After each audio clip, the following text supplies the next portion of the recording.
ভারতের গোয়েন্দা সংস্থা র আবারও বেলুচিস্তানে সহিংসতা ও সন্ত্রাস ছড়াতে সক্রিয় হয়ে উঠেছে বলে দাবি করেছে পাকিস্তান। গোয়েন্দা সূত্রের বরাতে দেশটি এই দাবি করেছে। মঙ্গলবার পাকিস্তানের সংবাদ মাধ্যম জিও নিউজের এক প্রতিবেদনে এই তথ্য জানানো হয়। সূত্র জানায়, পেহেলগামের ব্যর্থ ফসল ফ্ল্যাগ অভিযানের পর র নতুন করে বেলুচিস্তানকে অস্থিতিশীল করতে সক্রিয় হয়ে উঠেছে। এই ষড়যন্ত্র বাস্তবায়নে তারা বালুচ লিবারেশন আর্মি, ফিতনাউল খারিজ নামের জঙ্গি সংগঠন এবং কিছু অবৈধ আফগান নাগরিককে ব্যবহার করেছে বলে অভিযোগ উঠেছে। এই সন্ত্রাসী গোষ্ঠীগুলোকে গোয়াদার, কোয়েটা এবং খুজদারে হামলার জন্য বিভিন্ন স্থাপনা রেকি বা পূর্ব পর্যবেক্ষণ করানো হয়েছে।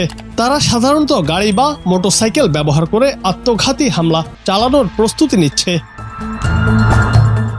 গোয়েন্দা সংস্থাগুলোর মতে ভারতের মূল উদ্দেশ্য পাকিস্তানের স্থিতিশীলতা নষ্ট করে সন্ত্রাস ছড়ানো। তবে পাকিস্তানের আইন শৃঙ্খলা রক্ষাকারী বাহিনী ও নিরাপত্তা সংস্থাগুলো ভারতীয় ষড়যন্ত্র প্রতিরোধে সক্রিয়ভাবে কাজ করছে।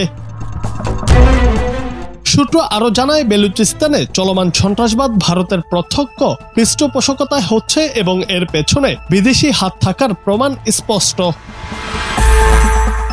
জুনায়েদ আহমেদ, বাংলা টিভি।